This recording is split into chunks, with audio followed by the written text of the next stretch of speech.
Hello प्यारे बच्चों, बेटा हम आपके क्लास 9 साइंस का 6 चैप्टर पढ़ रहे थे ऊतक टिश्यूज़।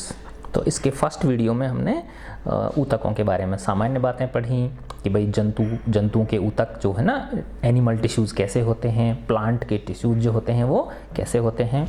और हमने प्लांट टिश्यूज़ से शुरू किया था। उसमें हमने प्लांट टिश्यूज़ को हम दो भागों में बांटते हैं।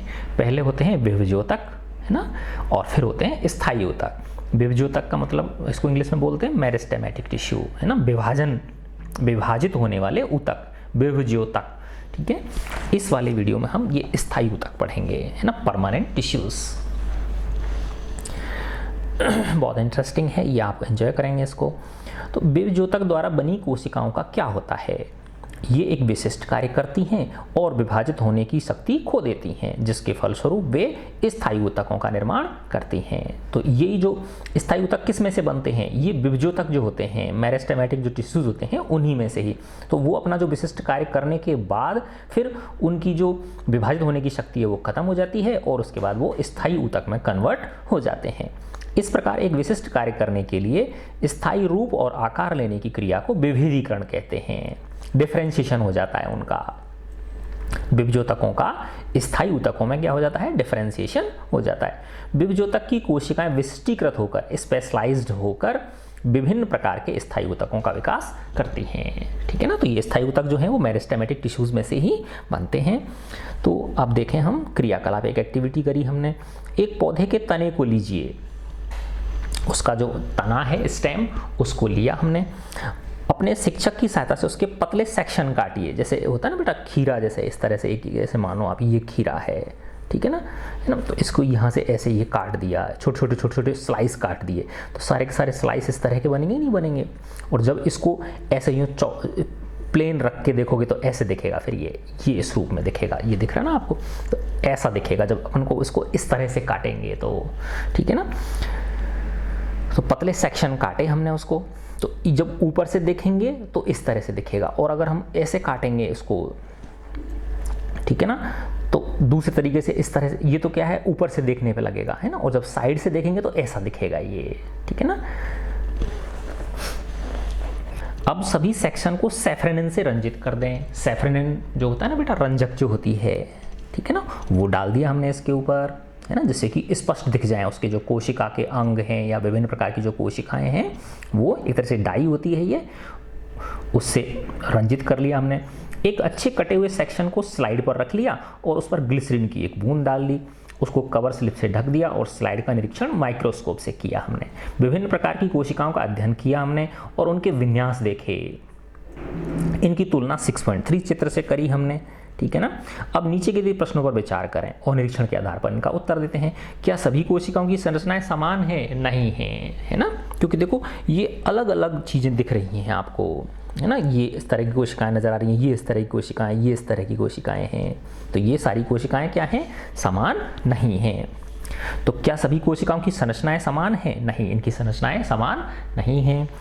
कितने प्रकार की कोशिकाओं को देखा जा सकता है? तो देखो बेटा, इसमें आपको कितने प्रकार की कोशिकाएं दिख रही हैं। जैसे ये दिखा रखा है ना, इसमें ये पिथ है, पिथ लिखा हुआ है, ये पिथ लिखा हुआ है। फिर ये जाइलम है, ये वाला हिस्सा क्या है, ये दिखा रखा है, देखो ये जाइलम है ना। ये मज्जा किरण हो गई, है ना। और ये संवहन बंडल, वस्कुलर बंडल्स दिखा रखे हैं। प्रोटोजाइलम, मेटाजाइलम इसी के प्रकार हैं ये। कैम्बियम पढ़ा था ना अपन ने उसमें, है ना, सेकंड जो पार्ट था, जो लेटरल टिश्यूज होते हैं, है ना, ये वाला लेटरल, जिससे कि मोटाई में वृद्धि होती है, वो फ्लोएम, है ना। तो ये तो जाइलम की कोशिकाएं अलग प्रकार की होती हैं, फ्लोएम की कोशिकाएं अलग प्रकार की होती है ना। पेरिसाइकिल, फिर एंडोडर्मिस, जो उसकी ऊपर की जो सतह होती है जिसको एपिडर्मिस बोलते हैं। सबसे ऊपर वाली क्या होती है? एपिडर्मिस। फिर इसके डर्मिस के ही कितने भाग हैं? ये हाइपोडर्मिस, कॉर्टेक्स और एंडोडर्मिस, है ना। तो ये डर्मिस के भाग हैं, जो भारी सतह होती है उसकी। तो इन सब की कोशिकाएं क्या होंगी? अलग अलग होंगी, ठीक है ना।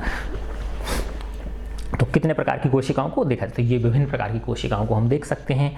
क्या हम उन कारणों पर विचार कर सकते हैं कि कोशिकाओं के इतने प्रकार क्यों हैं? क्यों हैं इनके, बताओ, इतने प्रकार? इसलिए हैं क्योंकि इन सब के द्वारा किए जाने वाले कार्य क्या हैं? अलग अलग हैं, है ना। तो जैसे मानव शरीर है, मानव शरीर में फेफड़ों का कार्य क्या है? श्वसन क्रिया करना। और रक्त का क्या कार्य है? ऑक्सीजन भोजन और जो अपशिष्ट पदार्थ हैं उनका ट्रांसपोर्ट करना, तो दोनों के कार्य अलग अलग हो गए, तो नेचुरली उनकी कोशिकाएं क्या होंगी, अलग प्रकार की होंगी। मसल्स का कार्य अलग है, तंत्रिकाओं का कार्य अलग है, तो इन सब के कार्य अलग हैं, इसलिए इनकी संरचनाएं क्या होंगी, भिन्न होंगी, है ना। तो यही कारण है कि कोशिकाओं के इतने प्रकार होते हैं। तो जैसे एनिमल्स में होते हैं वैसे ही प्लांट्स में होते हैं, ठीक है। फिर ये कह रहे हैं हम पौधों की मूलों के सेक्शन काटने की कोशिश कर सकते हैं, जो जड़ होती है उनकी, उनके सेक्शन काटने की कोशिश करते हैं। विभिन्न पौधों की मूल और तने के सेक्शन भी अलग अलग पौधों के काट के, और हम इनको क्या कर सकते हैं, स्लाइड बना के देख सकते हैं, ठीक है। फिर ये तने का सेक्शन था, किसका सेक्शन था बेटा, ये तने का सेक्शन था, ये जो दिखा रखा ना आपके इस चित्र में, ठीक है। तो इसके कौन कौन से भाग हो, देखो ये पिथ हो गया, है ना, ये पिथ हो गया, फिर ये संवहन बंडल, वस्कुलर बंडल हो गया, ये जाइलम, ये मज्जा किरण, प्रोटोजाइलम, मेटाजाइलम, ये जाइलम के ही पार्ट हैं। कैम्बियम, ये मैंने बताया था आपको, लेटरल जो टिश्यूज होते हैं वो, ये फ्लोएम हो गया, ये जो ग्रीन कलर की दिख रही है ना, पट्टी दिख रही है, ये फ्लोएम है ना। जाइलम और फ्लोएम के कार्य बताए थे ना मैंने आपको, वही। फिर पैरासाइकल, फिर है एंडोडर्मिस, कॉर्टेक्स, हाइपोडर्मिस और एपिडर्मिस, ये डर्मिस के भाग हो गए, जो बाहरी सतह होती है उसकी, है ना, ये दिखा रखे हैं, है ना। तो ये जो ऊपर से देखेंगे तो ऐसा दिखेगा, और साइड से काट के देखोगे, है ना, जैसे तरबूजा होता है ना, तो तरबूजा की अगर इस तरह से करोगे आप, ऐसे यूं काटा तो ऐसा दिखेगा, और अगर ऐसे कली काट लोगे तो इस तरह की नजर आएगी वो, ठीक है। अब अपन आते हैं, स्थायी ऊतक में दो तरह के होते हैं बेटा, सरल स्थायी ऊतक और जटिल स्थायी ऊतक, सिंपल परमानेंट टिश्यू और कॉम्प्लेक्स परमानेंट टिश्यू। तो सिंपल में कौन से, तो बेटा जो पेरेन्काइमा होता है, मुख्य रूप से पेरेन्काइमा, और जो जटिल स्थायी ऊतक हैं उनमें जाइलम और फ्लोएम होते हैं, तो इनके बारे में हम पढ़ेंगे। एपिडर्मिस के नीचे की कोशिकाओं की कुछ परतें होती हैं, एपिडर्मिस जो भारी भाग है उसका, उसके नीचे कोशिका की कुछ लेयर्स होती हैं, जिसे सरल स्थायी ऊतक कहते हैं। पेरेन्काइमा सबसे अधिक पाए जाने वाला सरल स्थायी ऊतक है, ये सबसे ज़्यादा पाए जाने वाला सिंपल परमानेंट टिश्यू है, जिसको क्या बोलते हैं, पेरेन्काइमा बोलते हैं। यह पतली कोशिका भित्ति वाली, है ना, इनकी सेल वॉल बहुत पतली होती है, सरल कोशिकाओं का बना होता है, ये जीवित कोशिकाएं, लिविंग सेल्स होती हैं, ये प्राय बंधन मुक्त होती हैं, लूजली स्पेस्ड होती हैं, ये, है ना, कैसे होती हैं, ये लूजली स्पेस्ड होती हैं, टाइट बंधी हुई नहीं होती, है ना, हल्की हल्की लूज होती हैं, तथा इस प्रकार के ऊतक की कोशिकाओं के मध्य काफी रिक्त स्थान पाया जाता है ना, उनके बीच में फ्री स्पेस भी पाया जाता है। ये ऊतक प्राय भोजन का भंडारण, अब आगे ना देखो लोग, क्या कार्य है पेरेन्काइमा का, सरल स्थायी ऊतक का क्या कार्य है, भोजन का भंडारण करना। तो ये भोजन का क्या करती हैं, भंडारण करती हैं। कुछ पेरेन्काइमा ऊतकों में क्लोरोफिल पाया जाता है, कुछ पेरेन्काइमा जो टिश्यूज होते हैं उनके अंदर क्लोरोफिल पाया जाता है, यानी वो भोजन बनाने का कार्य भी करते हैं, है ना, संग्रहण के अलावा भोजन बनाने का कार्य भी करते हैं, जिसके कारण प्रकाश संश्लेषण की क्रिया संपन्न होती है। इन स्थितियों में इन ऊतकों को क्लोरेन्काइमा, हरित ऊतक कहा जाता है, ठीक है ना, कि अगर पेरेन्काइमा के अंदर क्लोरोफिल भी है तो फिर वो साथ के साथ प्रकाश संश्लेषण की क्रिया भी करेंगे, तो इसलिए उनको पेरेन्काइमा का एक विशेष नाम क्या दे दिया जाता है, उसको क्लोरेन्काइमा दे दिया जाता है, क्लोरोफिल से क्लोरेन्काइमा बन गया, है ना। तो पेरेन्काइमा का एक विशेष प्रकार हो गया जिसमें क्लोरोफिल पाया जाता है, और उस विशेष प्रकार को हम क्या बोलते हैं, क्लोरेन्काइमा बोलते हैं, हरित ऊतक कहा जाता है, ग्रीन टिश्यूज। फिर जलीय पौधे जो होते हैं, जो बेटा पानी में डूबे रहते हैं, उनके अंदर जो पेरेन्काइमा की जो कोशिकाएं होती हैं, उनके बीच में हवा की बड़ी बड़ी कैविटीज होती हैं, कैविटीज मतलब बड़े बड़े एक तरह से गांठें जैसी होती हैं, उनके अंदर हवा भरी रहती है ना, गुहिकाएं, कैविटीज, खाली स्थान होते हैं जिनमें क्या भरी रहती है, एयर भरी रहती, तभी तो वो क्या करते रहते, तैरते रहते हैं।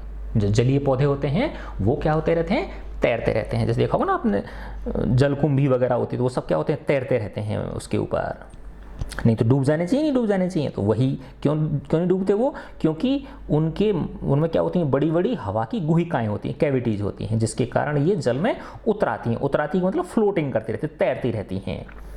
इस प्रकार के पेरेन्काइमा को एरेन्काइमा बोलते हैं, इसका विशेष नाम। तो देखो मुख्य क्या है, पेरेन्काइमा है। पेरेन्काइमा अगर उसमें क्लोरोफिल पाया जाता तो वो क्लोरेन्काइमा बन गया, और अगर उस पेरेन्काइमा के अंदर हवा की बड़ी बड़ी क्या है, गुहिकाएं हैं, कैविटीज हैं, तो उसको हम क्या नाम बोलते हैं, एरेन्काइमा बोल देते हैं, ठीक है ना। फिर है पौधों में लचीलेपन का गुण, एक अन्य स्थायी ऊतक क्लोरेन्काइमा के कारण कॉलेन्काइमा के कारण होता है ना। अब देखा जैसे हवा चलती है तो पौधे झुक जाते हैं, डालियां झुक जाती हैं, है ना, तो वो क्यों झुकती हैं, किसकी वजह से, एक लचीलेपन का गुण होता है, वो कॉलेन्काइमा एक विशेष प्रकार के टिश्यूज होते हैं उनकी वजह से होता है ये। यह पौधों के विभिन्न भागों, पत्ती, तना में बिना टूटे हुए लचीलापन लाते। जब पत्तियां मुड़ जाती हैं, ऐसे तना भी कई बार क्या होता है ना, झूलने लगता है हवा की वजह से। तो ये लचीलापन लाते हैं। किसकी वजह से आता है लचीलापन? कॉलिनकाइमा की वजह से। यह पौधों को यांत्रिक सहायता, मैकेनिकल सपोर्ट भी प्रदान करते हैं उनको, है ना, मैकेनिकल सपोर्ट देते हैं उनको, जिससे कि वो खड़ा रहता है मजबूती के साथ में भी प्रदान करता है। हम इस ऊतक को एपिडर्मिस के नीचे पर्णव्रत में पा सकते हैं, है ना। पर्णव्रत क्या है? लीफ स्टाक होती है ना। जैसे देखा होगा बेटा कि जैसे ये मेन तना हो गया, है ना, फिर ये इसकी ब्रांच हो गई, है ना, फिर ब्रांच में से ऐसे ये एक ब्रांच निकली और ये पत्ती है कोई, तो ये जो हिस्सा है ये लचीला होता है नहीं होता, तभी तो ये पत्ती इधर उधर हिल जाती है, ठीक है ना। तो इसको पर्णव्रत बोलते हैं, क्या? लीफ स्टाक बोलते हैं इसको, में पा सकते हैं। इस ऊतक की कोशिकाएं जीवित होती हैं, लंबी और अनियमित ढंग से कोनों पर मोटी होती हैं। किसकी है बताओ? ये कॉलिनकाइमा की। देखो यहाँ दिखा रखा है आपके, है ना। ये फर्स्ट जो है चित्र, ये किसका? पेरेन्काइमा का है। तो देखो पेरेन्काइमा लूजली स्पेस्ड है कि नहीं है ये, है ना, और इनके बीच में क्या है? मध्य स्थान, रिक्त स्थान पाया जाता है। ये था ना, देखो ये शुरू में पेरेन्काइमा का। ये कैसी होती हैं? बंधन मुक्त होती हैं। तो इस प्रकार के ऊतक की कोशिकाओं में काफी रिक्त स्थान पाया जाता है। तो है ना, देखो जैसे एक कोशिका ये है, एक ये, तो इनके बीच में ये सफेद सफेद दिख रहा है ना आपको, ये क्या है बताओ? ये स्पेस है ना, रिक्त स्थान पाया जाता है। फिर ये दूसरे प्रकार की ये वाली कोशिकाएं, ये क्या है? कॉलिनकाइमा, जो लचीलापन प्रदान करती हैं, है ना। देखो इसमें कहीं आपको स्पेस नहीं दिखेगा। जैसे ये कोशिका की पहली बाउंड्री हो गई, ये दूसरी कोशिका की बाउंड्री हो गई, ये तीसरी कोशिका की बाउंड्री हो गई। तो इन बाउंड्रीज के बीच में कहीं आपको दिख रहा है क्या? स्पेस नहीं दिख रहा, ठीक है ना। तो यही कहना चाह रहे हैं ये कि इन कॉलिनकाइमा में ये जो ऊतक की कोशिकाएं कैसी होती हैं? जीवित होती हैं, लंबी होती हैं, अनियमित ढंग से कोनों पर मोटी होती हैं तथा कोशिकाओं के बीच बहुत कम स्थान होता है। चित्र 6.4 बी। तो अनियमित रूप से कोनों पर क्या होती है? मोटी होती है ना। देखो ये कोना, इस पर ये कितनी मोटी है, ऐसे ये लाल लाल से दिखा रखा है, ये सब क्या कोनों पर क्या होती हैं? ये मोटी होती हैं। तो ये क्या प्रदान करती हैं? लचीलापन प्रदान करती हैं। तो ये क्या है? देखो ये फर्स्ट चित्र था, ये पेरेन्काइमा का है, और ये किसका है? कॉलिनकाइमा का है, ठीक है। अच्छा, अब हम आगे आते हैं। एक अन्य प्रकार का ऊतक स्क्लेरेन्काइमा होता है। तो देखो सबसे पहले मुख्य क्या है? पेरेन्काइमा। फिर क्या आया था? पेरेन्काइमा के अंदर एक क्लोरोफिल अगर मिलता है तो क्लोरेन्काइमा बन गया वो, है ना। फिर अगर गुहिकाएं उसमें हैं, कैविटीज हैं, तो वो क्या बन गया? एरेन्काइमा बन गया। फिर एक विशेष प्रकार का होता है कॉलिनकाइमा, जो उसको क्या प्रदान करता है? लचीलापन प्रदान करता है। फिर इसके बाद आता है स्क्लेरेन्काइमा, है ना। एक अन्य प्रकार का ऊतक स्क्लेरेन्काइमा होता है। 2-4 बार करोगे बेटा याद हो जाएंगे, इसलिए परेशान होने की जरूरत नहीं है।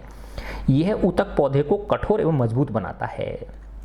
जैसे नारियल के रेशे छिलके को देखा हो तो कितना कठोर होता है नारियल जो होता है ऊपर से, है ना, वो जो बाल से होते हैं ब्राउन कलर के, तो रेशे छिलके को देखा है। यह स्क्लेरेन्काइमा ऊतक से बना होता है। तो वो जो नारियल के ऊपर जो रेशे होते हैं जो कठोरता प्रदान करते हैं उसको, तो वो क्या है? स्क्लेरेन्काइमा ऊतक से बने होते हैं। यह ऊतक की कोशिकाएं डेड होती हैं, मृत होती हैं। ये लंबी और पतली होती हैं क्योंकि इस ऊतक की भित्ति लिग्निन के कारण मोटी होती है। लिग्निन एक विशेष प्रकार का पदार्थ होता है जिसके कारण वो क्या होती हैं? मोटी होती हैं।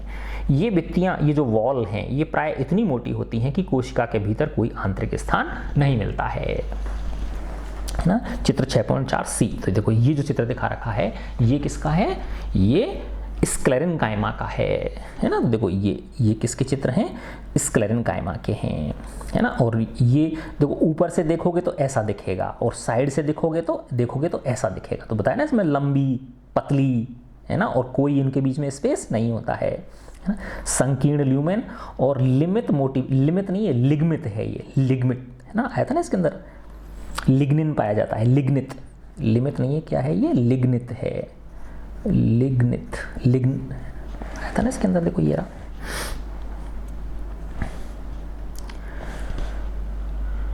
लिग्निन के कारण, किसके कारण? ये देखो है ना, लिग्निन के कारण क्या होती हैं? ये मोटी होती हैं, ठीक है। यह ऊतक तने में, तो ये जो है स्क्लेरेन्काइमा है ना, ये कठोरता प्रदान करता है नहीं करता है? क्या करता है इसका काम? स्क्लेरेन्काइमा का ये पौधे को कठोर एवं मजबूत बनाते हैं ये, है ना। तो ये तने कहाँ मिलेंगे? ये तने में मिलेंगे, वस्कुलर बंडल में मिलेंगे, संवहन बंडल में मिलेंगे, के समीप वहाँ मिलेंगे। ये पत्तियों की सिराओं में, है ना। जैसे तुमने पत्ती देखी तो उसका पीपल का अगर तुमने पत्ता देखा होगा तो उसमें देखो जैसे कुछ ऐसी शेप होती है उसकी, यूं, ठीक है ना, इस तरह से पतली सी शेप, उस पान का सा कुछ ऐसे होता है ना बेटा, इस तरह से, है ना। तो यहाँ ये बीच की जो नड़ होती है उसकी, ये फिर ऐसे ऐसे जाती रहती हैं इसमें से, कभी नोट किया है ना आपने, ऐसे ये, तो ये जो हैं, है ना, ये हार्ड होती हैं बहुत, तो वहाँ भी मिलता है ये अपने को स्क्लेरेन्काइमा। तो स्क्लेरेन्काइमा कहाँ मिलेगी, ऊतक तने में मिलेंगे, ये संवहन मंडल के समीप मिलेंगे, पत्तियों की सिराओं में तथा बीजों और फलों के कठोर छिलके, जैसे बीज होता है ना, बीज के ऊपर क्या होता है, हार्ड छिलका होता है, ऐसे फलों के ऊपर जो कठोर छिलके होते हैं, ठीक है ना, छिलकेदार होते नहीं होते हैं, जैसे मूंगफली का छिलका हो गया, है ना, और अनेक जो हैं जो छिलके के अंदर पाए जाते हैं, जैसे कठोर छिलका होता है उनके अंदर, यह पौधे के भागों को क्या करते हैं, मजबूती प्रदान करते हैं, है ना। अब एक दूसरी क्रियाकलाप इसमें दे रखा है, रियो की एक ताज़ा पत्ती तोड़ लीजिए। एक रियो एक पौधा होता है, प्लांट है, उसकी एक ताज़ा पत्ती तोड़ी हमने, इसे दबाव लगाकर इस प्रकार तोड़िए कि पत्ती का छिलका अलग निकल जाए, है ना। छिलके का निकलने से मतलब ये बेटा कि उसको ऐसे बीच में से फाड़ना नहीं है, उसको ऐसे यूं नहीं फाड़ना है, बल्कि उसको ऐसे पकड़ के और ऐसे खींचना है, देखो ऐसे समझो आप, है ना, उसको इस तरह से नहीं फाड़ना है, ऐसे यूं नहीं फाड़ना है उसको, बल्कि जैसे ऐसे यूं पकड़ लिया दोनों और ऐसे खींचेंगे तो ऐसे अलग हो जाएगा वो, तो एक ऊपर की लेयर अलग हो जाती है उसमें से। तो इसे दबाव लगाकर इस प्रकार तोड़िए कि पत्ती का छिलका अलग निकल जाए, यानी ऊपर का जो लेयर है उसकी वो अलग निकल जाए। इस छिलके को अलग करके जल से भरी हुई पेट्री डिश में रख लिया, एक कोई प्लेट मान लो, कुछ बूंद सैफरन विलियन की डाल दी, है ना, ये डाई है वो डाल दी हमने, ठीक है ना। कुछ समय 2 मिनट पश्चात छिलके को स्लाइड पर रखा हमने, उसकी जो छिलका है उसको स्लाइड पर रखा तथा धीरे धीरे कवर स्लिप से ढक दिया। सूक्ष्मदर्शी द्वारा इसका क्या किया, अवलोकन किया हमने, है ना। जो आप देख रहे हैं वह कोशिकाओं की सबसे बाहरी परत एपिडर्मिस है। कोशिकाओं की जो सबसे बाहरी परत है उसको क्या बोलते हैं, एपिडर्मिस बोलते हैं। एपिडर्मिस प्राय कोशिकाओं की एक पतली परत बनी होती है। शुष्क स्थानों पर पाए जाने वाले पादपों में एपिडर्मिस क्या होती है, मोटी होती है, मोटी हो सकती है ये, जो जल के क्षय से बचाव हेतु महत्वपूर्ण है। अब वो मोटी होगी एपिडर्मिस की लेयर तो क्या होगा बेटा, क्योंकि अगर वैसे स्थानों पे है, गर्म स्थानों पे है, सूखे स्थानों पे, तो वहाँ पे क्या होगा, तेज गर्मी पड़ेगी तो पौधे का पानी उड़ जाएगा सारा बाष्पीकृत होकर, तो वो उससे बाष्पीकृत होने से पानी को क्या करती है, बचाती है, ठीक है ना। जल के क्षय से उसकी क्या करती है, रक्षा करती है। क्षय का मतलब नष्ट होने से। पौधे की पूरी सतह एपिडर्मिस से ढकी रहती है, यह पौधे के सभी भागों की रक्षा करती है। एपिडर्मल कोशिका, जो बाहरी कोशिका होती है, एपिडर्मल कोशिका पौधों की बाह्य सतह पर प्राय एक मोम जैसी जल प्रतिरोधी परत बना लेती है ना, एक मोम जैसी एक जलरोधी परत बना लेती है। यह जल क्षय के विरुद्ध कार्य करती है ये, है ना, यानी उसमें से पानी बाहर नहीं जाएगा बाष्पीकृत होके। यांत्रिक आघात से रक्षा करेगी, माना कि उसको चोट लग जाए कोई तो अंदर की कोशिकाएं नष्ट नहीं होंगी, नहीं होंगी, उससे रक्षा करेगी। तथा परजीवी कवक के प्रवेश से पौधों की रक्षा, जो परजीवी कवक होते हैं, है ना, परजीवी कवक का मतलब क्या है बेटा, कि पैरासाइटिक फंजाई होते हैं, वो पैरासाइट होते हैं ना जो दूसरे के उस पर जीवित रहते हैं, है ना, तो उस प्रकार के कुछ फंजाई होते हैं जो उनसे भी ये जो ऊपर की लेयर है एपिडर्मिस की, वो उनकी रक्षा करती है, ठीक है ना। क्योंकि एपिडर्मल कोशिकाओं का उत्तरदायित्व रक्षा करने का है ना, प्रोटेक्ट करने का है, गार्ड करने का है, अतः इनकी कोशिकाएं बिना किसी अंतर कोशिकीय स्थान के अछिन्न परत बनाती हैं, उनके बीच इंटर सेलुलर स्पेस नहीं होता और कंटिन्यूस लेयर बनाती हैं। वो क्या बनाती हैं, कंटिन्यूस लेयर बनाती हैं। अधिकांश एपिडर्मल कोशिकाएं अपेक्षाकृत चपटी होती हैं, फ्लैट होती हैं। ये सामान्यतः उनकी बाह्य तथा पार्श्व भित्तियाँ, जो उनकी एक्सटर्नल और जो लेटरल जो वॉल होती हैं, उनकी आंतरिक भित्तियों से क्या होती हैं, मोटी होती हैं। अब देखो इस एक चित्र ये दिखा रखा है आपके, है ना, तो देखो ऊपर से देखोगे तो ऐसा दिखेगा, है ना, जैसे माना कोई पीपल का पत्ता लिया आपने और उसको आप माइक्रोस्कोप में उसकी जो ऊपर की जो एपिडर्मिस थी ना, ऐसे मैंने बताया था, ऐसे पकड़ के अलग कर लोगे तो उसकी जो ऊपर की एक लेयर है वो अलग हो जाएगी।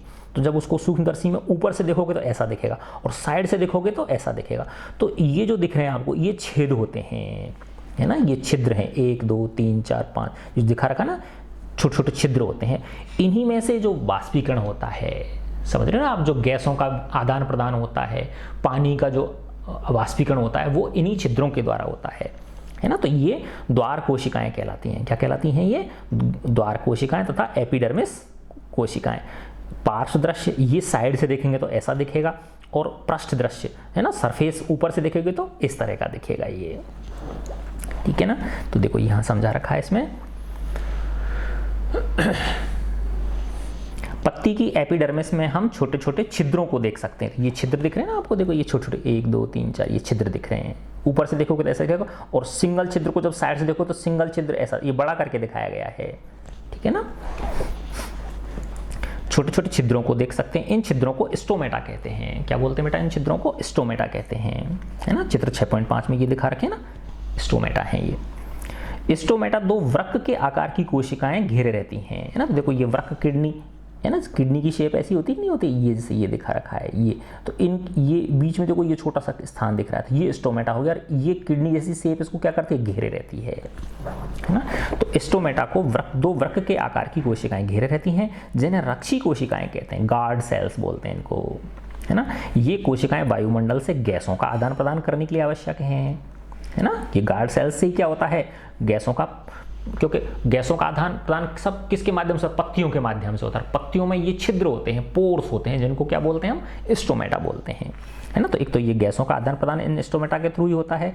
दूसरा जो वाष्पोत्सर्जन होता है ना, ट्रांसपीरेशन जो होता है, वाष्प के रूप में पानी का निकलना, ये क्रिया भी स्टोमेटा के द्वारा ही होती है। तो ये जो छिद्र पाए जाते हैं, है ना, जो कोई भी पत्ती है, पत्ती की जो ऊपरी जो लेयर है, उसकी सबसे ऊपरी लेयर जिसको एपिडर्मिस बोलते हैं, तो उस एपिडर्मिस के अंदर ऐसे कुछ विशिष्ट प्रकार के छोटे छोटे छिद्र होते हैं, जिनको स्टोमेटा कहते हैं। तो इन स्टोमेटा को ये जो इस तरह की कोशिकाएं घेरे रहती हैं, तो इनको रक्षी कोशिकाएं बोलते हैं, गार्ड सेल्स बोलते हैं।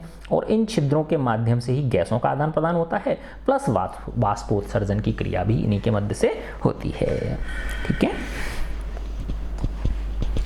अब इसमें दिखाया गया जड़ों की जो कोशिकाएं होती हैं। जड़ों की एपिडर्मल कोशिकाएं पानी को सोखने का कार्य करती हैं। साधारणतः उनमें बाल जैसे प्रबर्ध होते हैं, हेयर लाइक कुछ स्ट्रक्चर्स होती हैं, जिससे जड़ों की कुल अवशोषक सतह क्या हो जाती है? बढ़ जाती है। जैसे देखा होगा ना तुमने, जड़ जो होती है माना इस तरह से है वो जड़, है ना, कुछ इस तरह से।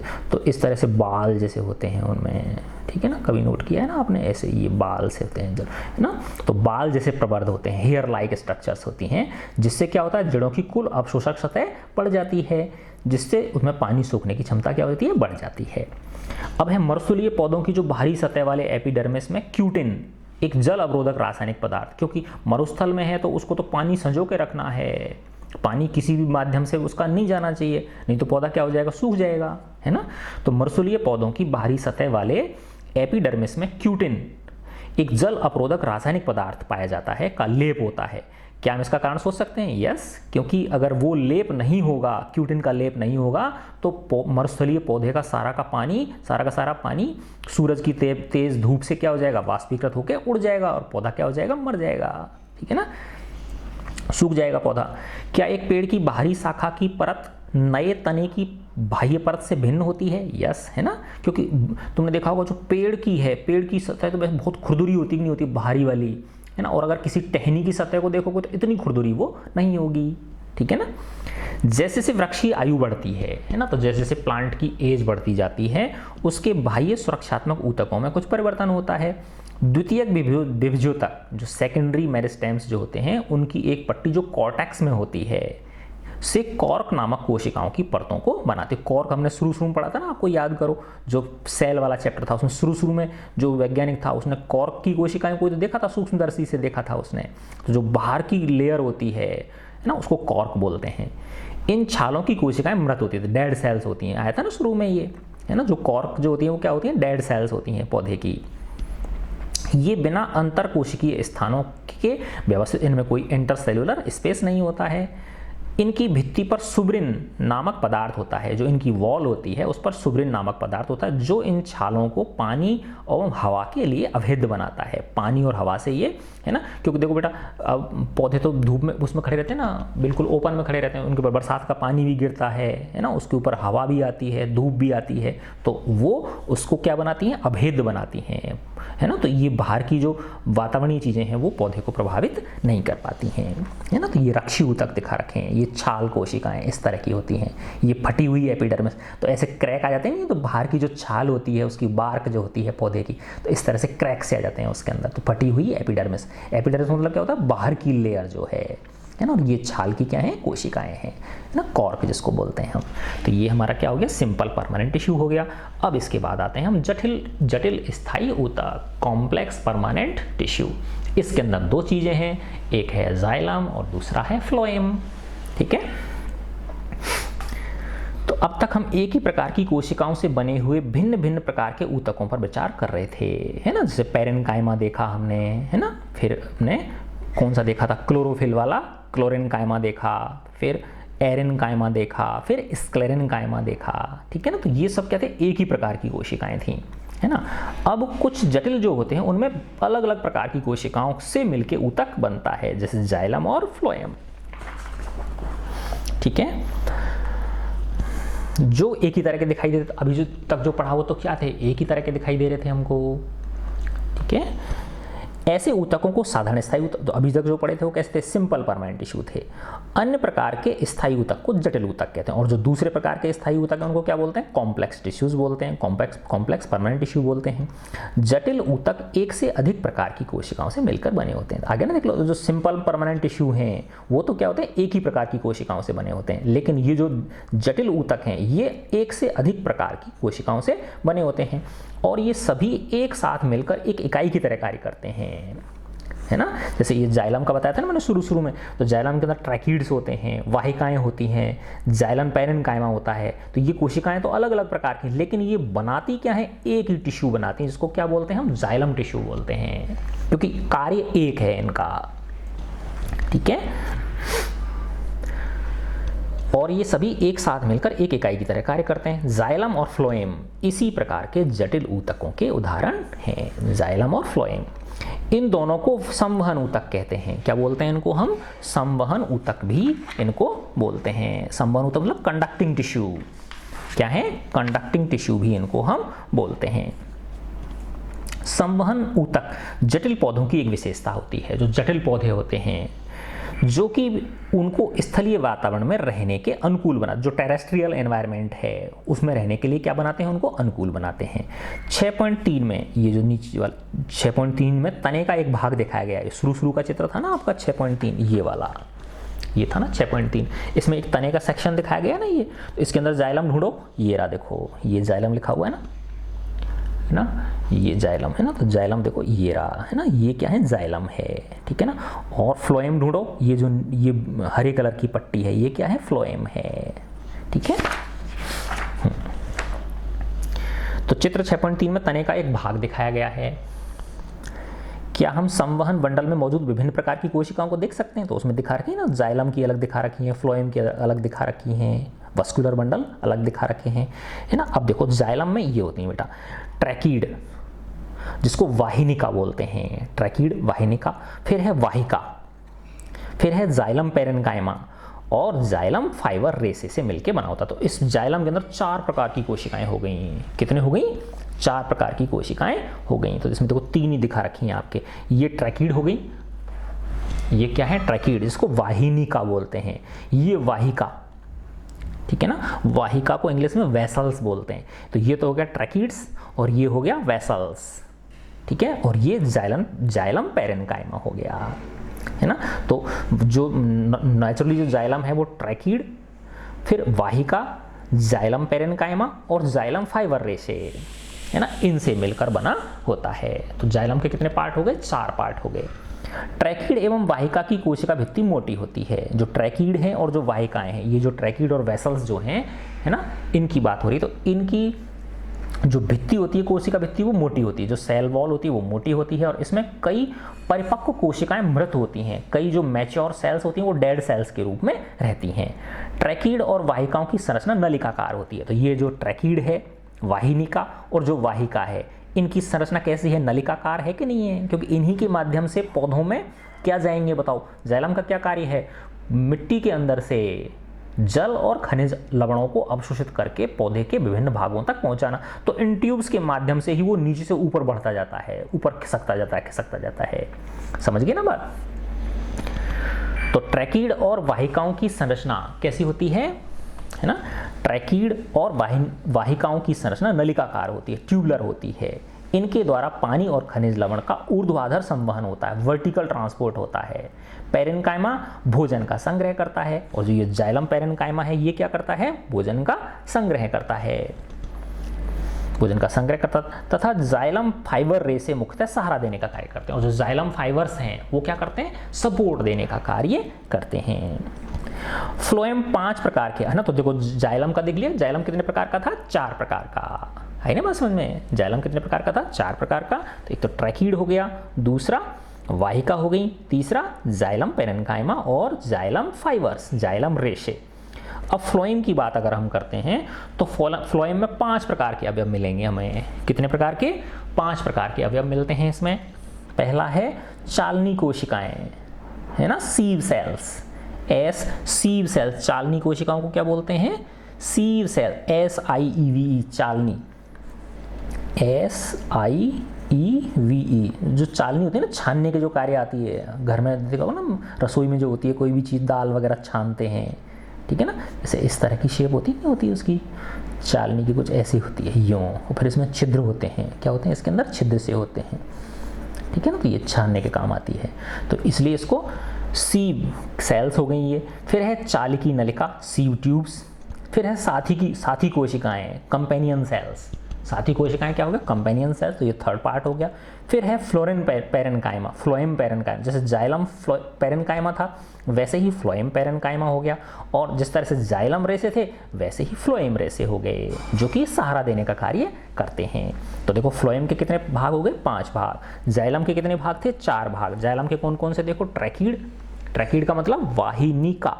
फिर है वाहिका, है ना, वाहिका को क्या बताया था? वेसल्स। फिर है जाइलम पैरेन्काइमा, है ना, और फिर क्या था? जाइलम रेशे। तो इसी तरह से फ्लोएम के कितने पार्ट हो गए? चालनी कोशिकाएं, सीव सेल्स। दूसरा चालनी नलिका, सीव ट्यूब्स।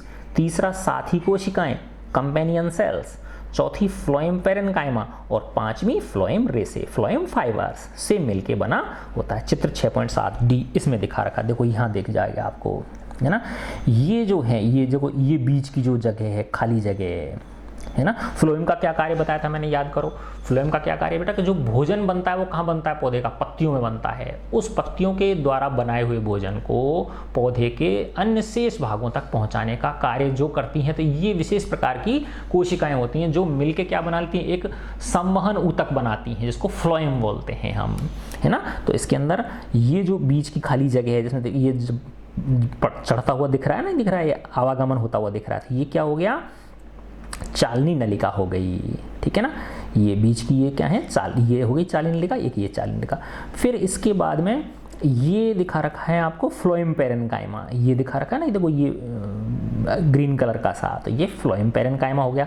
ये साथी कोशिका, ये जो दिखा रखी है, ये कंपेनियन सेल हो गई, ये क्या हो गई? कंपेनियन सेल हो गई। और एक इसमें ये चालनी प्लेट होती है, जैसे ये प्लेट सी होगी ना, इसमें छिद्रनुमा है, तो इस तरह से पानी वो जो भोजन है वो ऊपर नीचे ट्रांसपोर्ट होता रहता है इसमें।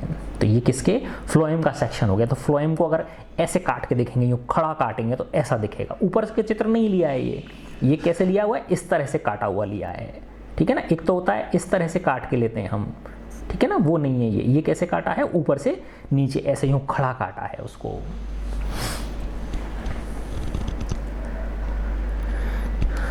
तो चालनी नलिका छिद्रित भित्ति वाली है ना। चालनी नलिका जो होती हैं,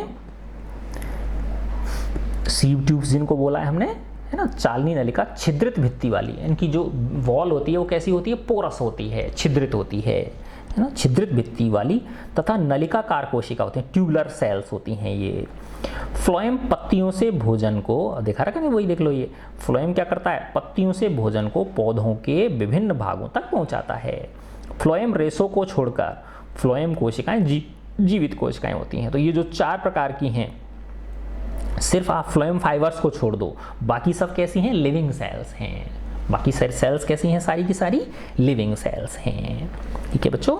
तो ये हमारा क्या हो गया? स्थायी ऊतक पढ़ा हमने। स्थायी ऊतक के अंदर पहले क्या था? सिंपल परमानेंट टिश्यू, है ना, सरल स्थायी ऊतक। फिर क्या था, तो सरल स्थायी ऊतक के अंदर क्या क्या चीज पड़ी हमने, बताओ।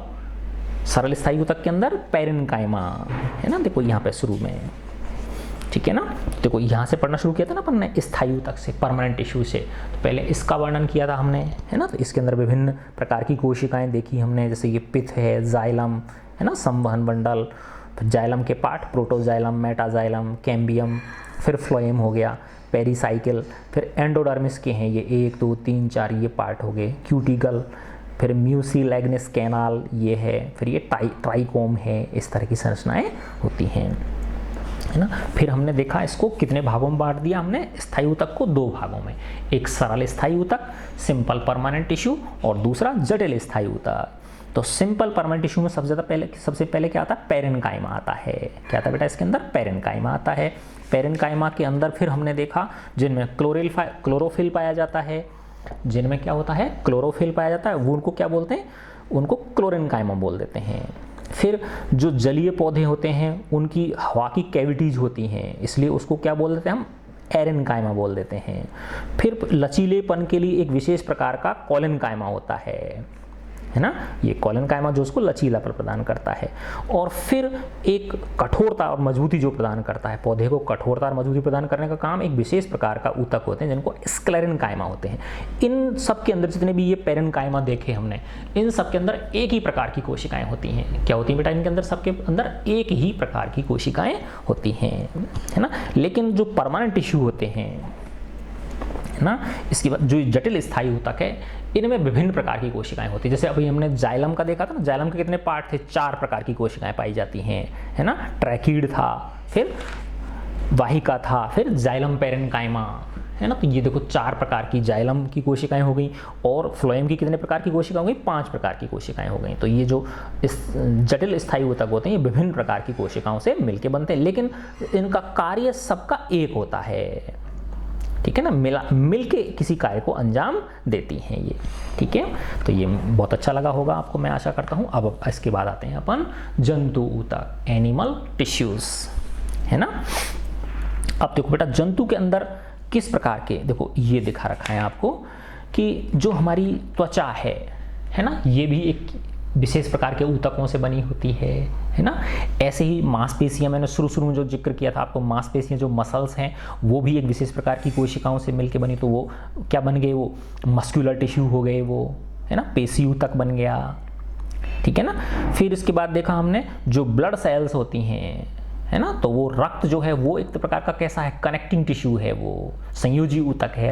रक्त जो है पूरी बॉडी को कनेक्ट करके रख रखा है, नहीं कर रखा, यानी शरीर के अंदर जितनी भी कोशिकाएं हैं वहां तक वो किसको पहुंचाता है, ऑक्सीजन को पहुंचाता है, भोजन को पहुंचाता है, और वहां से अपशिष्ट पदार्थों को लेता है, तो कनेक्टिंग टिश्यू हो गया, ठीक है ना। तो जंतु ऊतक के अंदर हम क्या क्या चीज पढ़ते हैं, एपिथेलियमी ऊतक, एपिथीलियमी ऊतक, एपिथेलियल टिश्यूज। इसमें बेटा जो मुख्य रूप से एपिथेलियल में क्या होती हैं, जो लेयर होती हैं, है ना, जो आवरण प्रदान करती हैं, जैसे हमारी त्वचा हो गई, तो ये भी क्या है, एक प्रकार का एपिथेलियल टिश्यू है ये, है ना। और जितने भी अंग होते हैं उनकी जो लेयर होती है, बाहरी जो लेयर होती है, वो सब क्या होती हैं, एपिथेलियमी ऊतकों से मिलके बनी होती है ना। तो एपिथेलियल टिश्यूज हो गए ये, हिंदी में बोलते हैं एपिथेलियमी ऊतक, और इंग्लिश में क्या बोलते हैं, एपिथेलियल टिश्यू, ठीक है ना। क्या बोलते हैं हम, एपिथेलियल टिश्यू, इंग्लिश में इसको EPI, एपिथेलियल, थीलियल बोल दो, THELIAL, एपिथीलियल, और हिंदी में क्या बोलते हैं, एपिथीलियमी ऊतक टिश्यू, ठीक है। तो बाहर की जो लेयर प्रदान करने का कार्य है वो इसमें हो गया। फिर इसके बाद पढ़ते हैं हम संयोजी ऊतक, कनेक्टिंग टिश्यू, तो इसके अंदर ब्लड आता है ना, इसके अंदर क्या आता है, ब्लड। तो देखो ये जो एपिथेलियमी ऊतक है ना, इसमें ये दिखा रखा है, देखो ये शल्की, है ना, कुछ शल्की होते हैं, फिर ये क्या है, घनाकार क्यूब के शेप के होते हैं, है ना, फिर ये स्तंभाकार कॉलम की शेप के होते हैं, ये स्तरित शल्की। तो ये हमारा एपिथेलियल टिश्यूज हो गए। फिर ये कंडक्टिंग टिश्यूज, है ना, संयोजी ऊतक में मुख्य रूप से कौन आते हैं, ब्लड आता है बेटा, है ना। तो ये जो ब्लड की सेल्स होती हैं, ये दिखा रखा है ना इसके अंदर, ये हो गया, ये संयोजी ऊतक हो गया, ठीक है। फिर इसके बाद हम पढ़ते हैं इसमें पेशी ऊतक, मस्कुलर टिश्यू, फेस के अंदर क्या है, मस्कुलर टिश्यू, तो मसल्स जो होती हैं, है ना, ये देखो ये मसल दिखा रखी है ना, ये विभिन्न प्रकार की मसल्स हैं, 1 2 3, है ना, ये अलग अलग प्रकार की मसल्स दिखा रखी हैं। फिर चौथे नंबर पे आता है तंत्रिका ऊतक, है ना, नर्व टिश्यूज़, नर्वस टिश्यूज़ बोल दो या नर्व टिश्यूज़ बोल दो, ठीक है। तो इस प्रकार से ये एनिमल टिश्यूज़ में कितने प्रकार पढ़ रहे हैं हम बताओ। पहला एपिथेलियल टिश्यूज़, दूसरा कनेक्टिंग टिश्यूज़, संयोजी ऊतक, ठीक है, तीसरा पेशीय ऊतक, मस्कुलर टिश्यूज़, तीसरा क्या हो गया, मस्कुलर टिश्यूज़, और चौथा क्या हो गया, तंत्रिका ऊतक, है ना। तंत्रिका ऊतक मतलब नर्वस टिश्यूज़, ठीक है। तो देखो अब मैं इसका एक मोटा मोटा यहाँ से लेके यहाँ तक पढ़ देता हूँ, फिर एपिथेलियम आगे से पढ़ेंगे हम। तो देखो बेटा इसमें दिखा रखा है, जब हम सांस लेते हैं तब अपनी छाती की गति को महसूस करते हैं, जो हमारा चेस्ट है उसका मूवमेंट हमको महसूस होता है। शरीर के ये अंग गति कैसे करते हैं, कैसे कर रहे हैं, क्योंकि कुछ मांसपेशियां हैं जो इन पर प्रेशर डालती हैं, उनकी वजह से ये कॉन्ट्रैक्ट होते हैं, सिकुड़ते और फैलते हैं, कॉन्ट्रैक्ट और रिलैक्स होते रहते हैं। तो इसके लिए हमारे पास कुछ विशेष प्रकार की कोशिकाएं होती हैं जिन्हें हम पेशीय कोशिकाएं कहते हैं, मस्कुलर टिश्यूज बोलते हैं, पेशी मसल, ठीक है। तो देखो अंतर है बेटा इसमें, तंत्रिका नर्व बोलते हैं और पेशी को मसल बोलते हैं, ठीक है ना, जिन्हें पेशी कोशिकाएं कहते हैं। जैसे ये देखो ये आमाशय है ना, तो ये आमाशय की एक छोटी सी लेयर को ले लिया हमने और फिर इसको ये बड़ा करके देखा तो ये दिखेगा। देखो ये छोटा सा चिन्ह दिखा रखा ना काला काला, तो इसको बड़ा करके देखा तो ऐसा दिखेगा, और फिर ये जो छोटा ये वाला जो हिस्सा है, ये छोटा सा हिस्सा, इसको जब बड़ा करके देखा तो ऐसा दिखेगा, है ना। तो ये क्या है, चिकनी पेशी है। यानी हमारे जितने भी बॉडी ऑर्गन्स होते हैं वो सब मसल्स के द्वारा, क्योंकि उनके अंदर सब में क्या होता है, मूवमेंट होता है। जैसे हमारी आंतें होती हैं, तो आंतें क्या होती हैं, इस तरह से होता है ना, आंतों के अंदर इस तरह से, है ना, ऐसी गति होती रहती है, ठीक है ना बेटा। तभी तो भोजन का क्या होता है, पाचन होता है, ठीक है ना। तो ये सब मूवमेंट जो किसकी वजह से होता है, मसल्स की वजह से होता है, ठीक है ना। तो ये चिकनी पेशीय रेसे यानी फाइबर्स, है ना, तो मस्कुलर फाइबर्स हैं ये। तो इसकी एक कोशिका को और बड़ा करके दिखाया गया, तो ऐसी होती है वो, है ना। ये एक कोशिका है चिकनी पेशीय रेसे, और ये इसका क्या है, न्यूक्लियस है, केंद्रक है। तो ये एक कोशिका ऐसी होती है। तो इसके लिए हमारे पास कुछ विशेष कोशिकाएं होती हैं जिन्हें हम क्या बोलते हैं, मस्कुलर सेल्स बोलते हैं, पेशी कोशिका कहते हैं इनको। चित्र 6.8 में इसमें दर्शाया गया। इन कोशिकाओं का फैलना और सिकुड़ना अंगों को गति प्रदान करता है। जब ये रिलैक्स और कॉन्ट्रैक्ट होती हैं तो हम जो अंग हैं वो उनमें मूवमेंट होता है। सांस लेते समय हम ऑक्सीजन लेते हैं, है ना, सांस लेते समय हम ऑक्सीजन लेते हैं। यह ऑक्सीजन कहाँ जाती है, ये फेफड़ों के द्वारा अवशोषित की जाती है तथा रक्त के साथ शरीर की सभी कोशिकाओं तक पहुंच जाती है। कोशिकाओं को ऑक्सीजन की आवश्यकता क्यों होती है, क्यों होती है ऑक्सीजन की आवश्यकता, बताओ बेटा। ऑक्सीजन से क्या होता है, दहन होता है। जो फूड हमने खाया, जो भोजन हमने लिया, उसका ऊर्जा के रूप में रूपांतरण किसके द्वारा संभव है, ऑक्सीजन के साथ अभिक्रिया होती है। तो जो हम भोजन लेते हैं वो कार्बोहाइड्रेट्स होते हैं, है ना। तो उन कार्बोहाइड्रेट्स की जब ऑक्सीजन के साथ अभिक्रिया होती है तो क्या बनती है, ऊर्जा बनती है, और CO2 बनती है, कार्बन डाइऑक्साइड, जिसको बाहर निकाल देते हैं, और कुछ अपशिष्ट अलग से बनते हैं, ठीक है ना। तो ऑक्सीजन की आवश्यकता क्यों होती है, क्योंकि जो हमारे शरीर के अंदर जितनी भी रासायनिक अभिक्रियाएं होती हैं वो किसकी उपस्थिति में होती हैं, ऑक्सीजन की उपस्थिति में ही होती हैं। तो माइटोकॉन्ड्रिया का कार्य इस प्रश्न के हल के लिए एक संकेत देता है। तो माइटोकॉन्ड्रिया में तो ये अभिक्रियाएं होती हैं, माइटोकॉन्ड्रिया के अंदर ऊर्जा बनती है ना।